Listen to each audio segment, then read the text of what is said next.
Hi everyone, I'm Sandy and welcome back to my channel. Today I have my March reading wrap up for you. March was an exceptional reading month. I am amazed again at how much I actually ended up reading. I was still very busy. I was still in and out of doing things with my mother, and so I had some time to read. I ended up reading a mammoth. I read a couple of subscriber favorites. I finished the BookTube prize. Overall, I really enjoyed my reading month. There weren't books in March like there were in February that I was like, oh, don't want to read this. I didn't DNF a book. Yeah, it was really successful. So I'm excited to share the books with you in my reading wrap up today. All right, what we will start with though is of course the 1001 books. How did I do in the month? How am I doing in the year? If you're not familiar with the 1001 book countdown, I will leave a card up here for you somewhere where you can go and check out the original video. But basically I'm reading books off of the 1001 books you must read before you die list and slowly making my way through this massive project. So every month at the end of the month, I give an update, a final update on the numbers, and I rank the books for the month. It's very fun so far. So I started the month at 821, which is of course my main number out of the 1001 plus books that I have been reading, and at 44. So every year at the beginning of the year, I pre-select 52 books with the idea of trying to get that number down to 0. Not made it any year, but I'm trying. So hopefully you give me a subscribe and stick around and see how I do this year. Maybe I'll make it to 0. It's possible. It's possible because at the beginning of the month, I was at 44. All right, at the end of the month, where did I end up? I ended up at 817, right on track again, and 40. Again, right on track. I would feel better if I was at 39, but I'm not technically behind. I just am close. It's a little scary though. It is. I wish I was a little bit farther ahead so that I didn't have, so I had a cushion. I wish I had a cushion. I don't have a cushion this month. That's where I'm struggling a little bit. So how did the books rank up out of the 4 books that I read? So in the number 4 spot, I have this one, A House in the Uplands by Erskine Caldwell. I did love this book. I think I gave it between 3 and 4 stars. And the story of this plantation owner in post-Civil War South was very compelling. I hated the plantation owner so much. I hated how he treated people, but I really got a lot out of the story because I felt like Erskine Caldwell had a lot of criticism about how things were going in the South. So that was in my number 4 spot, which tells you how good of a month it was. In the number 3 spot, we have this one, The Return of the Soldier by Rebecca West. Compelling story of a soldier who comes home after being in a war situation, and it is surprising what kind of happens. My one criticism of this book is I wanted more time with him before he left. Is that really even a criticism to say I want more time with these characters? This is a slim little volume, and I could have had a book 3 times the size and probably been really very happy with it. Incredibly well written, well done book, but this ended up in my number 3 spot. All right, number 1 and 2, I'm waffling again. If you watch my BookTube prize rankings, I am a waffler. 1 and 2, I could go either way. Right now, I have number 2 as being this one, Daniel Deronda by George Eliot. This was my mammoth for the month at over 800 pages. And this book, the character Gwendolyn got me. I love Gwendolyn. I loved their story. I loved how her and Daniel Deronda interacted. I loved her character arc so much. I did in my 1001 recap for the week, I did say that there were a number of things about this that made me feel like it was 2 separate stories, but I did really like it. There was also something I missed in my 1001 recap, which was also interesting. It had to do with his heritage and him finding out things about his past that was also very well done. It was showing certain things in a positive light that wasn't necessarily shown always as a positive light in this time. So that part was also really good. But Daniel Deronda right now is in the number 2 spot. I'm going to have trouble doing a ranking at the end of the year. I already know this. So in my number 1 spot, I did put The Well of Loneliness by Radclyffe Hall, mainly because it broke my heart. It did. I just felt so much for this poor character, Stephen, and I loved her at the beginning of this book more than I loved the end, which is kind of why I'm waffling. Like, should I have given Daniel Deronda a 5-star? Maybe. Should this one have been a 5-star? I don't know. But right now it is in the number 1 spot because I just just fell in love with the character of Stephen, and I wanted so much more for her than she ended up getting in the end. But that is my overall ranking of the 1001 books. Really, really good reading month. Like I said, highly successful. So happy about where I ended up this month. There wasn't a bad book in this bunch. So really great 1001 books. All right. What else did I read though? I will calm down. So for my longest TBR project, I ended up reading 2 different books. The first one being this one, Gentleman in Moscow by Amor Telles. I read this with my friend Angela as a buddy read, and this book has been on my shelf for at least 8 years, I want to say. I've had it since I went on a cruise. We were going to buddy read something and then didn't read it together. We instead were outside playing all the time and doing other stuff other than reading. But I'm very happy that I ultimately read this. If you haven't read this book, it's basically there is a gentleman who is living in a hotel. He's basically under house arrest in this hotel. And it's the story of his life in that hotel. You do find out why he's in the hotel. You get a lot more of his backstory. You get to meet some of the people that he knows. It's a very odd concept to me about how you would be stuck in a hotel under a house arrest. It seems foreign to me, but they do talk about that some in this book as well, about how they kind of take your life away without really taking your life away. It's just an interesting concept that you're so stuck in this one place. A lot of his relationships that develop in this are wonderful. I love him and the interactions he had with one of the girls that were in the house, and then later another child that came into the hotel. I loved his character development as he went on his path in the hotel. Changed drastically from when he first got there and was considered as a guest in this very luxurious room and getting moved to another room, and how he solves some of those things I thought was very well done. The one issue I have with this is that there are some big gaping holes in this book. What happened to some characters? Where did they go? What would their story end up being? What really was that thing at the very end that made him kind of change some things?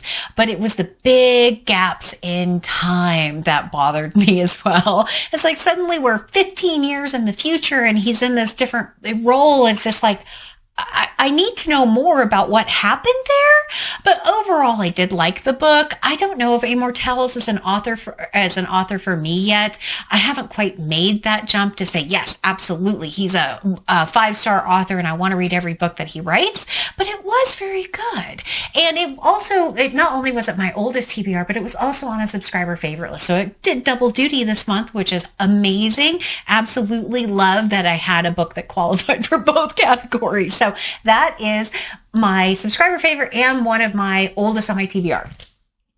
Very, very good reading month, like I said. The next book I did as a buddy read with Berna over at Berna's Bookish Adventures. If you're not familiar with Berna, you should absolutely go check her out. She's wonderful. I had so much fun doing this buddy read with her. I read this for March Mystery Madness, which was wonderful. There were a number of hosts in March Mystery Madness. I actually ended up buying this book because of Marilyn Maya Mendoza, who is one of the hosts of March Mystery Madness. And the book, which was I think it was in my very first book haul I ever did, was The Hollow by Agatha Christie. This is a Hercule Poirot novel. It is, if you look on the back, it is towards the bottom or middle bottom of the Hercule Poirot series. So there's a lot that you already should know kind of about Poirot. I haven't read all of the Hercule Poirot books, so, I have some familiarity with it.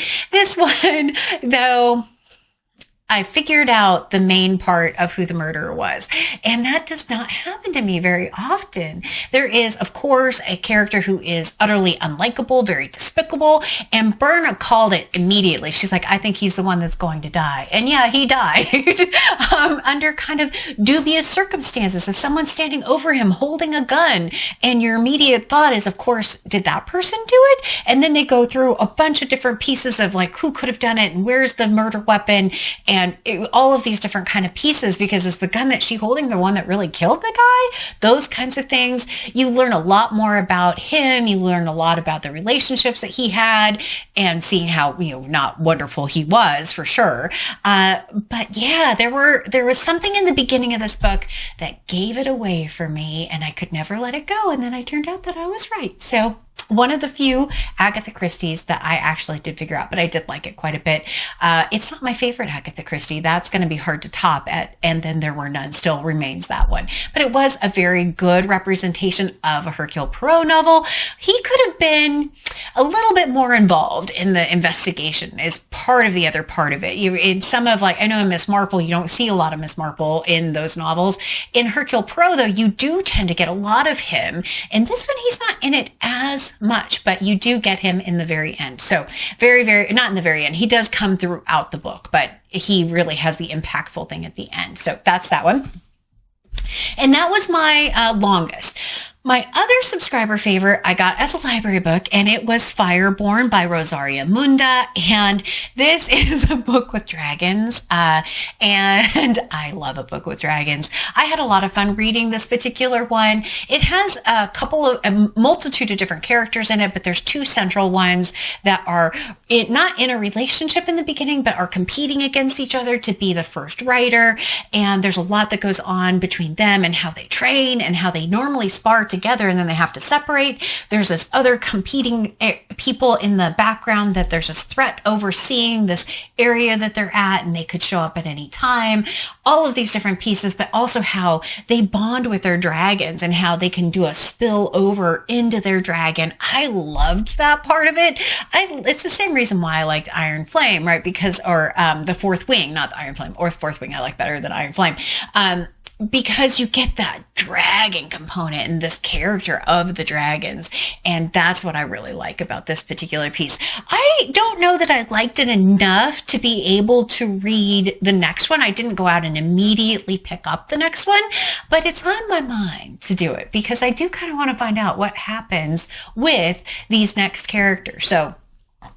Or with the next kind of parts of this book. The other thing, so that was my projects. I also was hosting a readathon in the month of March. I completely forgot about mentioning that at the beginning. I hosted Fierce Reads with Julie over at the Hungry Bookworm, Shelley Swearingen, and Kristen at Enter the Book. And our group read was Violeta by Isabelle Allende. And I did read that particular book. It's like once I picked it up and got past about the first 50 or so pages, it just pulled me in and I couldn't put it down. I really liked the character of Violeta. There are some other things in the book that are very difficult, very trying. There's a lot of turmoil in this. There's a lot of very hard circumstances, but that seems to be a central theme to Isabelle Allende's book. Her characters don't typically have a very easy time in life, and this one is no exception, but it was a very well written novel, and I did like it quite a bit. But it's another one of those books that I feel like some of the details are just going to go away because there wasn't something that was so compelling about the character that I felt like, ooh, I really want to continue. I want to keep this in my head. So that's one.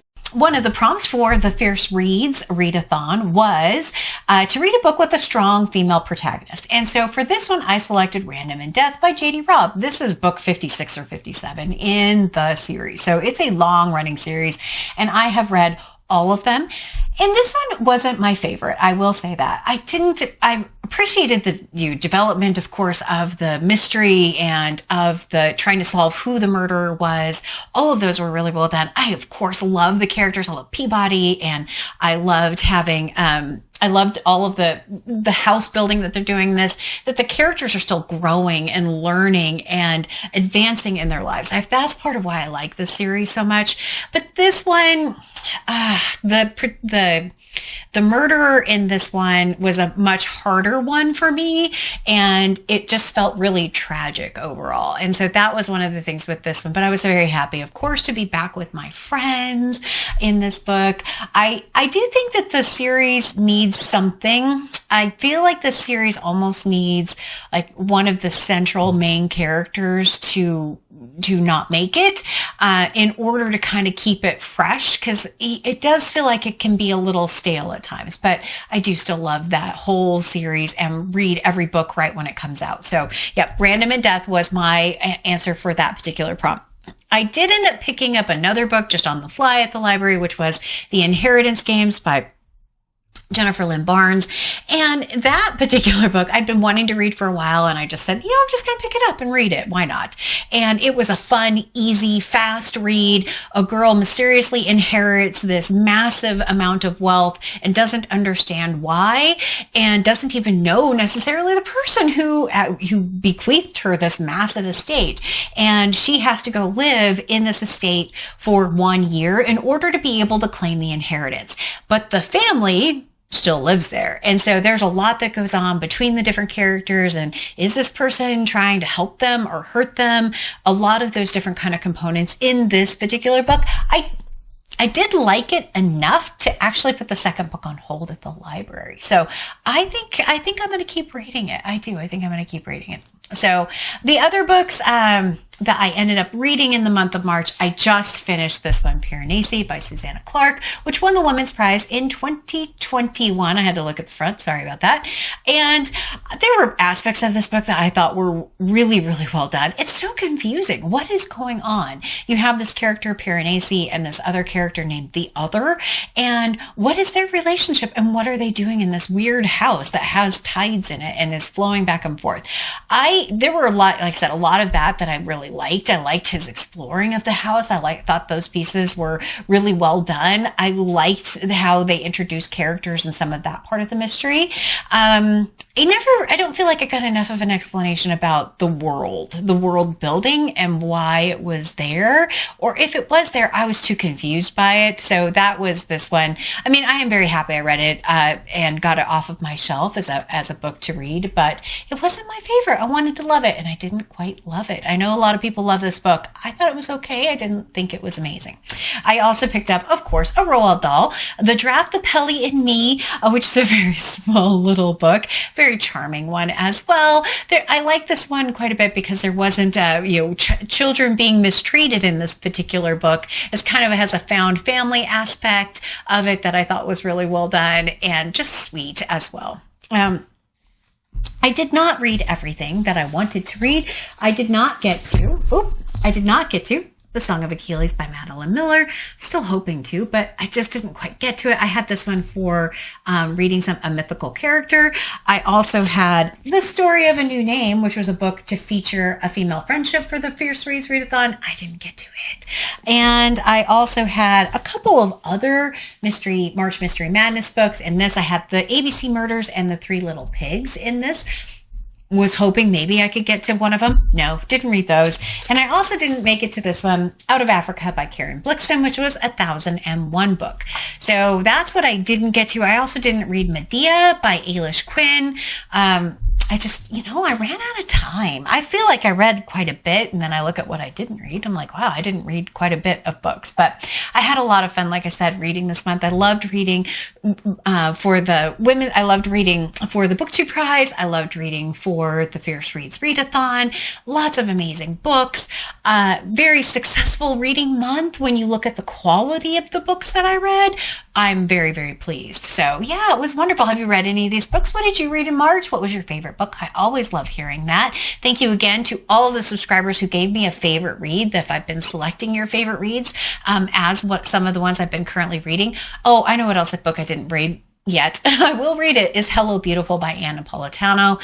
I had it checked out from the library, and then I didn't get to it, and I had to take it back to the library, and then I just didn't check it back out again. It's still on my list of subscriber favorites, though, so I'm reading 24 of those in 2024, so I still have the possibility that I'll be reading that coming up.